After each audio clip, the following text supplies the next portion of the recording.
بسم اللہ الرحمن الرحیم۔ 1997 کے وقت کے ایک عظیم محقق، مدبر، مناظر، تاریخ دان، عظیم شخصیت، محقق عالم دین جناب علامہ ضیاء الرحمن فاروقی شہید رحمۃ اللہ تعالی علیہ کو شہید کر دیا گیا۔ رمضان کی 8 رمضان کو 1997 کو یہ شخصیت شہید نہیں ہوئی، بلکہ ضیاء الرحمن ایک تحریک کا نام تھا، ضیاء الرحمن ایک نظریے کا نام تھا، ضیاء الرحمن فاروقی ایک بہت بڑی تاریخ کا نام تھا، جن نے اپنی زندگی میں پاکستان میں بہت مشکل حالات میں ملک کو بدامنی سے بچایا، بڑھتی ہوئی فرقہ واریت کو کنٹرول کیا۔ انہوں نے اپنے نظریات کو ٹیبل کے ذریعے سامنے رکھا، گفتگو کے ذریعے اور مذاکرات کے ذریعے اپنے بات کو آگے بڑھایا۔ علامہ فاروقی شہید میں یہ ملکہ تھا کہ اپنی بات سمجھانے کے ماہر تھے، صرف بات سمجھاتے نہیں بلکہ اپنی بات منواتے تھے۔ جس میٹنگ میں وہ بیٹھے یا جس اجلاس میں وہ بیٹھے، جب تک لوگ مطمئن نہیں ہوتے وہ انہیں اٹھنے نہیں دیتے، اور وہ یقیناً جب لوگ اٹھتے تو اس بات کا اقرار کرتے تھے کہ آج ہم نے جو بات علامہ فاروقی شہید کی زبان سے سنی ہے ہم مطمئن ہو گئے۔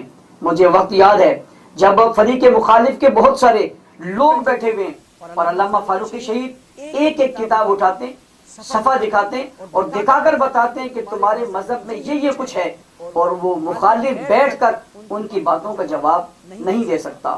دلائل کے ذریعے سے انہوں نے ہمیشہ اپنی گفتگو کی اور دلیل پر وہ یقین رکھتے تھے۔ انہوں نے اس پاکستان میں فرقہ واریت کے خاتمے کے لیے وہ تجاویز دی ہیں جو آج بھی ریکارڈ پر موجود ہے۔ میں سمجھتا ہوں آج 1997 کے بعد 2020 میں ہیں، 23 سال 24 سال ہونے کو ہیں۔ 24 سال میں اگر علامہ فاروقی شہید کی اس بتائے ہوئے اصولوں اور تجاویز پر عمل کیا جاتا تو آج ملک امن کا گہوارہ ہوتا، اور جو مسائل شیعہ سنی حوالے سے، سنی شیعہ حوالے سے ہمارے سامنے ہیں، یہ آج مسائل نہ ہوتے بلکہ اس کا فیصلہ ہو چکا ہوتا۔ لیکن افسوس کہ اس شخصیت کی اہمیت کو سمجھا نہیں گیا اور ان کی تجاویز پر عمل نہیں کیا گیا۔ ہمارا آج بھی مطالبہ ہے علامہ فاروقی شہید رحمۃ اللہ تعالیٰ کی وہ تجاویز جو انہوں نے دی تھی وہ تحریر کی صورت میں آج بھی اقتدار کے ایوانوں میں موجود ہے، وہ اسے اٹھائیں، اسے پڑھیں اور اس پر عمل کروائیں۔ اس ملک میں اس عنوان پہ ہونے والے جھگڑے اور لڑائیاں یقیناً ختم ہوں گی۔ علامہ فاروقی شہید رحمۃ اللہ علیہ کو بے دردی کے ساتھ بم دھماکے میں شہید کر دیا گیا، اور آپ کے ساتھ صرف آپ اکیلے نہیں، کئی جوان پولیس والے بھی شہید ہوئے۔ آج تک ان قاتلوں کا پتہ نہیں چل سکا۔ پوچھتی ہے عوام، سوال ہے ہمارا ریاست سے، حکومت سے، اداروں سے، آخر فاروقی شہید کے قاتل کیوں گرفت میں نہیں آئے، اور اس کے ساتھ شہید ہونے والے پولیس والے جو درجنوں کے حساب تھے ان کے قاتل کیوں منظر عام پر نہیں آئے، اور ایک شخص کو سامنے لا کر اسے تختہ دار پر چڑھا دیا گیا۔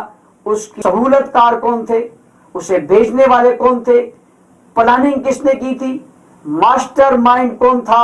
ایک ایسا شخص جس سے صرف ایک خاندان متاثر نہیں ہوا، پوری قوم متاثر ہوئی، پورا ملک متاثر ہوا، ساری دنیا کے اہل سنت متاثر ہوئے، اہل علم متاثر ہوئے، جس کا خلا آج تک پورا نہیں ہو سکا۔ آج بھی ہمارا مطالبہ ہے فاروقی شہید رحمت اللہ علیہ کے قاتلوں کو گرفتار ہونا چاہیے اور انہیں سزائیں ملنی چاہیے، اور اس کردار کو بھی سامنے آنا چاہیے جس کردار کے ذریعے ملک میں یہ بدامنی پھیلی تھی اور جس کردار کے ذریعے سے علماء شہید ہوتے رہے۔ میں سمجھتا ہوں جب وہ کردار سامنے آئے گا تو بہت ساری چیزیں کھلیں گی اور لوگ سامنے آئیں گے جو اس میں جو ہے وہ شامل تھے، اور وہ علماء مساجد اور مدارس میں بم دھماکے کراتے رہے ہیں۔ اس سلسلے سے نقاب اترنا چاہیے اور ان قاتلوں کو گرفتار ہونا چاہیے۔ 23 سالوں بعد آج پھر وہی مطالبہ ہو رہا ہے، اگر اسے پھر بھی نہیں سنا گیا تو انتہائی افسوسناک ہوگا۔ اللہ تعالیٰ ہم سب کو علامہ فاروقی شہید رحمت اللہ علیہ کے نقش قدم پر چلنے کی توفیق عطا فرمائے۔ جزاکم اللہ خیر۔ السلام علیکم ورحمۃ اللہ وبرکاتہ۔